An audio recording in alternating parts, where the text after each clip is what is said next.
Assalamualaikum warahmatullahi wabarakatuh. Bismillahirrahmanirrahim. Alhamdulillahil malikil mannan al-hakimir rahman. Allahumma salli wa sallim wa barik ala sayyidi ahlil jinan nabiyina Muhammadin sallallahu alaihi wasallam wa ala alihi wa ashabihi wa man tabi'ahu bi ihsan.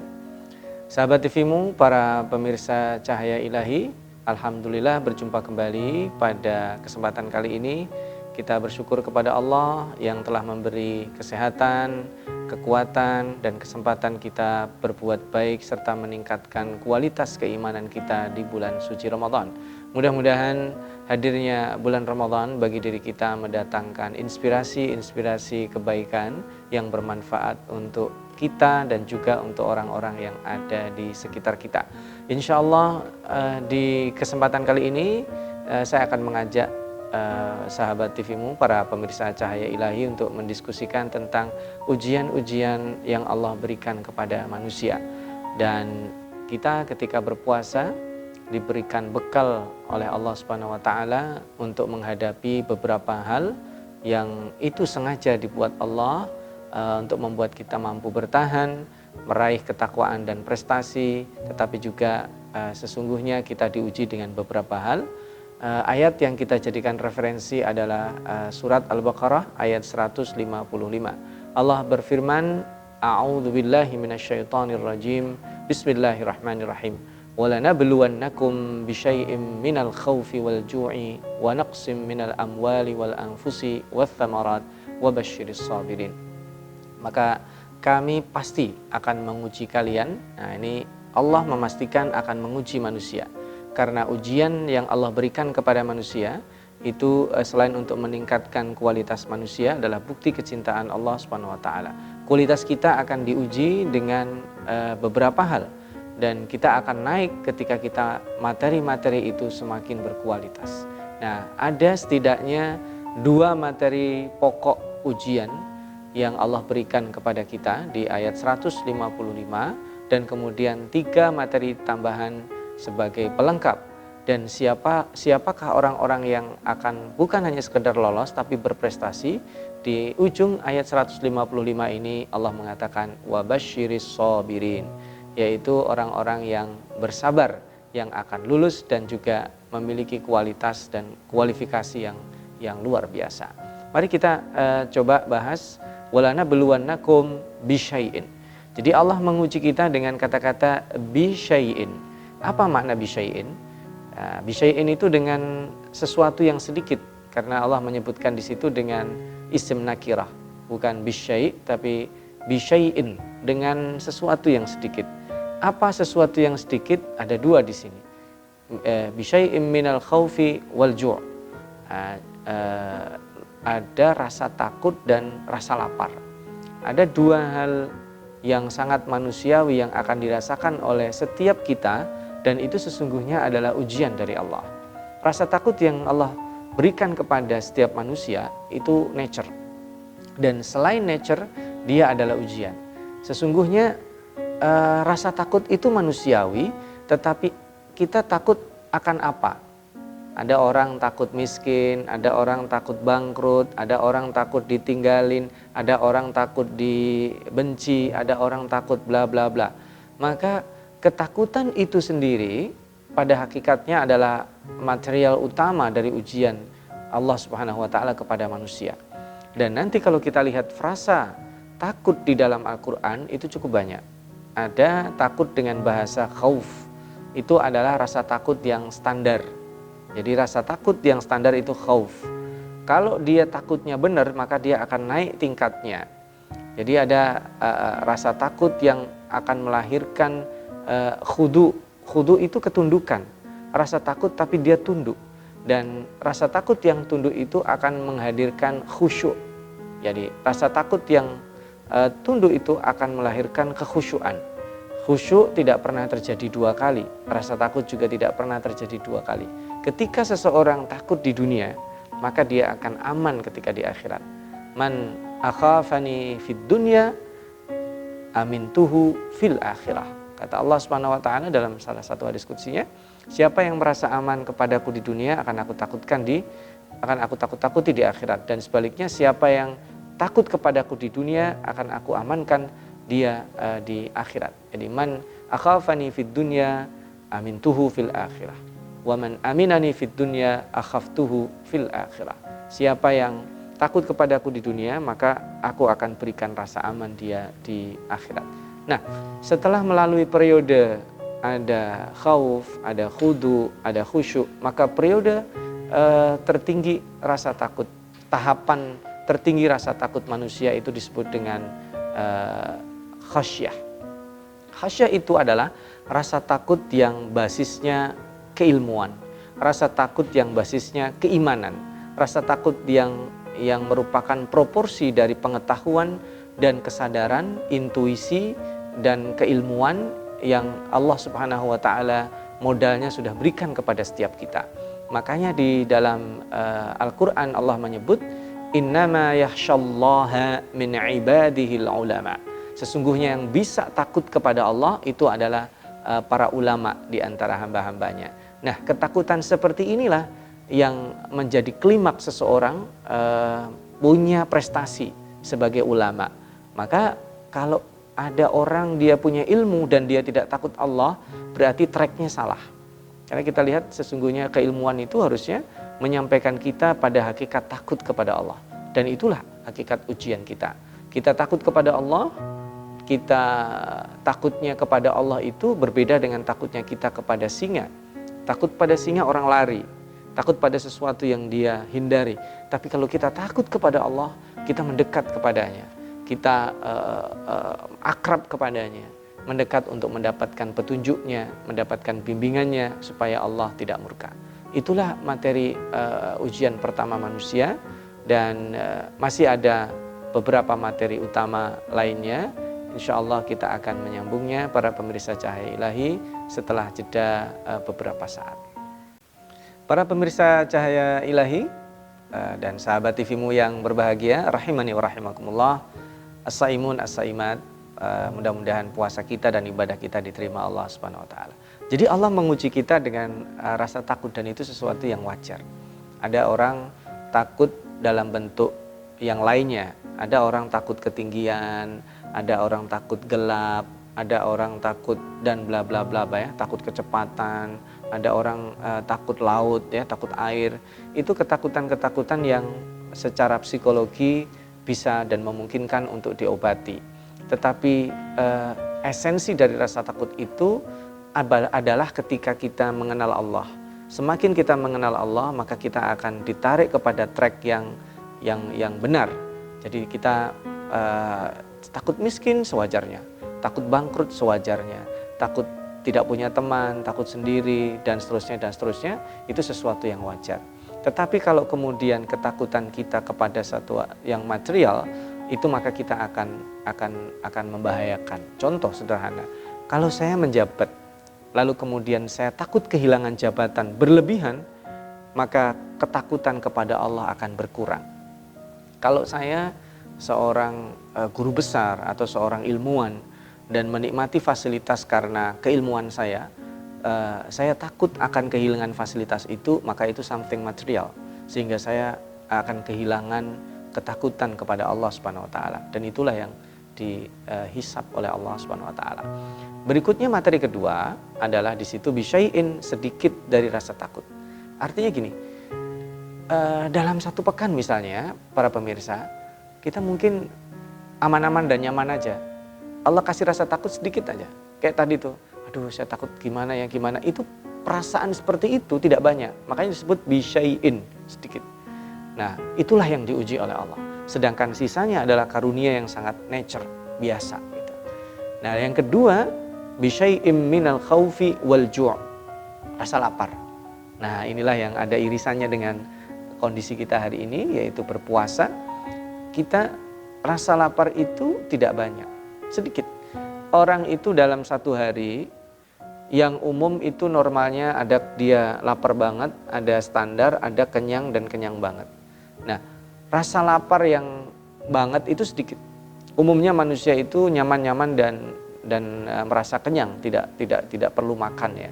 Maka para pemirsa, ini juga bagian dari ujian Allah. Bagaimana seseorang mengatasi rasa laparnya?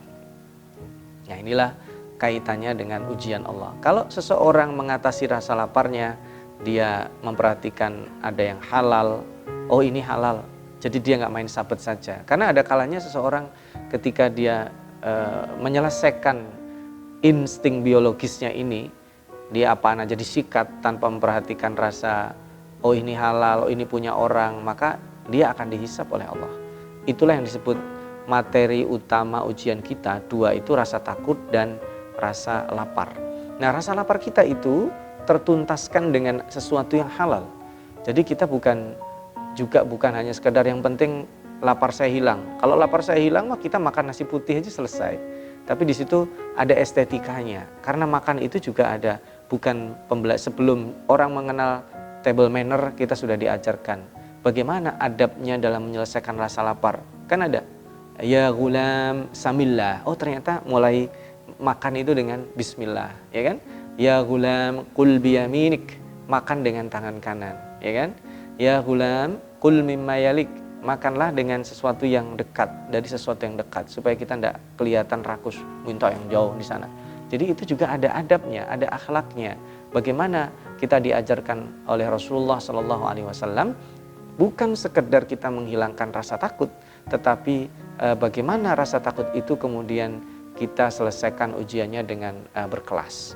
Lalu setelah Allah uji dengan dua hal ini, dan setiap orang pasti akan mendapatkan ini, itu rahasianya Allah menyebut bisyai'in minal khaufi wal ju'.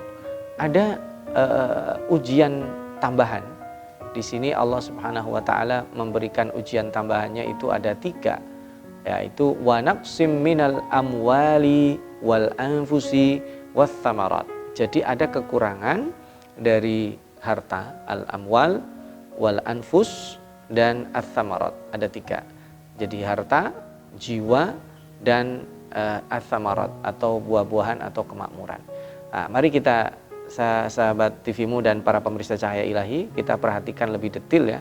Kalau yang di awal tadi Allah mengatakan bisyai'im minal khaufi wal ju', sesuatu yang sedikit dari rasa takut dan rasa lapar, maka di sini disebut wa naqsin, kekurangan yang juga tidak banyak dari harta, kemudian jiwa, kemudian ath-thamarat atau buah-buahan.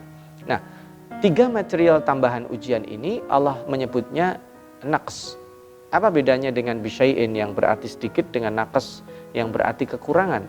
Karena harta, Allah memberikan kita al-amwal itu banyak. Ibaratnya kita diuji dengan sesuatu yang kurang. Saya analogkan begini, para pemirsa Cahaya Ilahi, saya dikasih Allah harta nilainya 100. Kemudian Allah uji saya dengan kekurangan 1. Ya, maka dengan berkurangnya 1 itulah ujian. Kalau saya fokus pada 1, maka saya bisa jadi nggak lulus. Tapi seharusnya saya fokus bahwa saya masih punya 99 yang diberi oleh Allah Subhanahu wa taala. Itunya maknanya wa naqsim minal amwal. Nah, wa naqsim minal amwal, kekurangan harta itu juga ujian. Dan kekurangan harta yang dijadikan sebagai bahan ujian adalah sikap kita ketika harta yang kurang itu diujikan kepada kita. Kalau kita lebih fokus kepada 99 yang diberi oleh Allah Subhanahu wa taala, maka kita akan lolos dan berprestasi. Lalu ada ujian berikutnya para pemirsa, yaitu kekurangan jiwa dan juga ada kekurangan buah-buahan. Untuk lebih detailnya, insya Allah setelah jeda singkat kita akan sambung biidnillahi ta'ala. Para pemirsa Cahaya Ilahi, as-shaimun as-shaimat, sahabat TVmu yang berbahagia. Jadi Allah menguji kita dengan sesuatu yang basic, yaitu rasa takut, rasa lapar, kemudian kekurangan harta, yang kalau kita fokus pada kurangnya maka kita cenderung tidak bersyukur. Lalu Allah uji kita dengan apa makna wa naqsim minal amwali wal anfus, kekurangan jiwa. Apa makna kekurangan jiwa? Itu bisa berarti yang sifatnya personal ke kita, atau orang lain ke kita, atau sebaliknya kita ke orang lain. Maksudnya begini, kita sudah sehat lama, kemudian Allah kasih sakit beberapa hari, kita merasa kayaknya dunia itu runtuh dengan sakitnya kita. Nah, itulah ujian Allah. Kayak kemarin kita ya, sudah bertahun-tahun kita hidup damai, kemudian datanglah COVID itu kayaknya runtuh kita, seolah-olah sudah kiamat. Padahal itu ujian Allah, kita dikasih kekurangan jiwa, termasuk ketika jiwa itu adalah disebut dengan kematian. Orang-orang yang ada di sekitar kita mungkin ada yang diambil kembali menghadap Allah Subhanahu wa taala, itu juga ujian. Nah, kita fokusnya pada kemana? Pada sesuatu yang diambil Allah, dikurangi Allah, itu ada pada yang masih pada diri kita. Itu ujian yang sesungguhnya. Kalau saya sakit dan saya masih bisa mempertahankan, ternyata masa sehatnya lebih banyak, maka itulah kita mencontoh Nabi Ayub. Nabi Ayub alaihissalam, dia pernah ditanya, kenapa Anda tidak berdoa minta disembuhkan penyakitnya? Dia hanya mengatakan, anni massaniyaddur, ya Allah, aku terkena sesuatu yang kurang nyaman ya. Ad-dur, atau ad-dur itu bisa penyakit, ad-dur itu bisa yang membahayakan. Maka Nabi Ayub mengatakan begini, saya sakit sekalipun lama, itu masih jauh lebih banyak saya sehat. Karena itu beliau tidak meminta, sekalipun meminta disembuhkan itu sesuatu yang masyru', sesuatu yang dibolehkan. Dan ini menandakan bahwa sehatnya kita itu jauh lebih banyak dari kita sakit.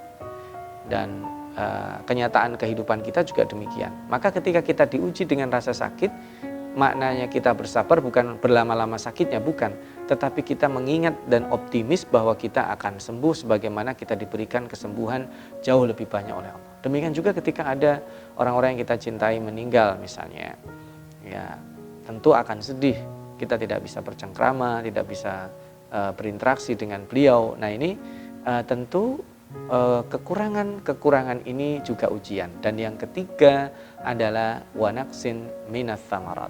Ats-tsamarat di dalam terjemahan sering diartikan dengan buah-buahan. Padahal ats-tsamarat itu artinya sesuatu yang berbuah, umum. Ats-tsamarat itu bukan hanya buah-buahan seperti anggur, jeruk gitu ya, tapi padi, ya, jagung, kapas itu juga termasuk ats-tsamarat karena sesuatu yang berbuah. Bukan buah-buahan yang disebut Al-Qur'an dengan bahasa fawakih. Bahkan ada juga yang menerjemahkan sesuatu yang berbuah itu membuahkan juga termasuk, kalau kita bekerja ada menghasilkan, itu juga dimasukkan di dalam kategori ats-tsamarat. Nah, ats-tsamarat ini larinya adalah pada sesuatu yang sifatnya tambahan, kemakmuran, sesuatu yang membuat nyaman seseorang, sudah di atas basic need-nya. Maka buah-buahan, ya seperti halnya kita tahu makan buah-buahan itu bukan satu kebutuhan pokok. Kalau orang sudah mengkonsumsi buah-buahan ya dia makmur, ibaratnya begitu. Nah, apa makna kekurangan kemakmuran? Kalau boleh saya terjemahkan, ats-tsamarat itu sesuatu kemakmuran. Itu kenapa ujian? Begini, ada orang misalnya dia dapat take home pay 100 juta per bulan. Tiba-tiba dari 100 juta per bulan itu take home pay-nya dia menjadi 20 juta per bulan. Itu sesuatu yang sangat berat, dari kaya raya tiba-tiba menjadi terbatas. Nah, itu yang disebut ujian dari Allah Subhanahu wa taala. Sementara misalnya saya mengatakan, ya 20 juta sebulan itu mah udah oke banget gitu. Saya aja nggak segitu aja, sisa-sisa. Situ 20 juta sebulan ngeluh. Oh, nggak bisa disamakan. Karena dia dari 100 ke 20 itu beda dengan kita yang mungkin tidak sampai 10 cukup gitu. Bagi orang-orang tertentu karena kebutuhannya banyak, maka yang disebut dengan kaya dan bahagia itu nanti insya Allah kita akan bahas pada segmen sendiri. Itu tidak dilihat pada nilainya, tapi bahagia itu adalah karunia Allah Subhanahu wa taala, sekalipun untuk kesana kita perlu sarana. Maka ketika seseorang dikurangi ats-tsamarat, dikurangi sesuatu yang membuat dia nyaman dan makmur, maka itu merupakan sesuatu yang ujian, diuji oleh Allah Subhanahu wa taala. Kita dari sebelumnya kalau kita sakit temannya banyak, tiba-tiba sedikit, itu juga ujian. Kalau kita dapat tadinya banyak, kemudian tidak, dan ini termasuk juga contoh dari Nabi Ayub alaihissalam, itu bagaimana menyambut pada saat usia sudah tua dan mungkin di usia kerja itu disebut dengan pensiun ya. menjadi senior citizen itu juga tidak mudah. Maka ini ats-tsamarat itu adalah berkurangnya kemakmuran.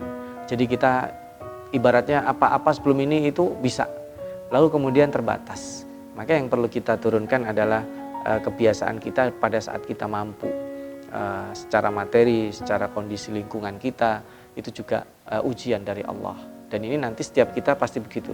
Dia dari tidak mampu naik, kemudian turun. Nah pada saat turun dari puncak, itu banyak yang terjadi di situ ujian. Para pejabat yang tadinya memiliki banyak keistimewaan, dia bisa memobilisasi staf-stafnya, kemudian dia punya kewenangan, kemudian tiba-tiba kehilangan jabatannya. Tentu itu perlu juga transisi yang baik. Ya, orang-orang yang sudah menikah, anak-anaknya banyak dan kemudian dewasa menikah, mereka juga akan pergi dan tinggal berdua dengan pasangannya. Ini juga diperlukan satu kesabaran di dalam menyikapi itu. Dan itulah yang disebut dengan ats-tsamarat, sesuatu yang Allah lebihkan, kemakmuran, lalu kemudian Allah ambil sedikit-sedikit, itu ujian. Dan di akhirnya Allah menyebutkan wabasyiris sabirin. Nah, wabasyiris sabirin ini menandakan kualifikasi kesabaran. Orang-orang yang tadi diberikan ujian berupa rasa takut, rasa lapar, kekurangan harta, jiwa, dan juga termasuk kemakmuran tadi, itu adalah orang-orang yang bersabar, yang mampu memiliki kualifikasi dan lolos sebagai orang-orang yang beriman dan diangkat derajatnya. Para pemirsa Cahaya Ilahi, sahabat TV-mu yang berbahagia, sebelum kita pulang, ada takeaway lesson seperti biasa yang bisa kita ambil. Yang pertama, Allah memastikan bahwa kita hidup di dunia ini diuji. Sebagai ujian pokoknya adalah rasa takut dan rasa lapar. Bagaimana rasa takut kita itu mengantarkan kepada hakikat pengenalan diri kita kepada Allah, dan bagaimana rasa lapar kita itu bukan sekedar kita hajar aja.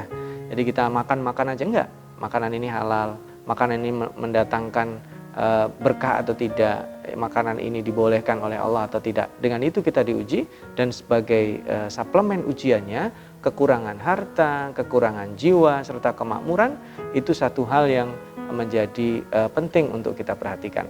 Dan balasan orang-orang yang bersabar, kita juga sudah pernah membahasnya, sebagai balasan yang limitless, hanya Allah yang mengetahuinya. Dengan demikian, maka insya Allah kita akan bukan sekadar lulus ujian, tetapi berprestasi. Sebagaimana tujuan berpuasa menjadi orang bertakwa, dan hakikat orang bertakwa adalah orang-orang yang terbaik di kelasnya. Mudah-mudahan bermanfaat. Mohon maaf atas kekhilafan, kekurangan dan keterbatasan. Berjumpa kembali insya Allah pada serial yang lainnya. Nasrum minallah wa fathun qarib wa basyiril mu'minin. Wassalamualaikum warahmatullahi wabarakatuh.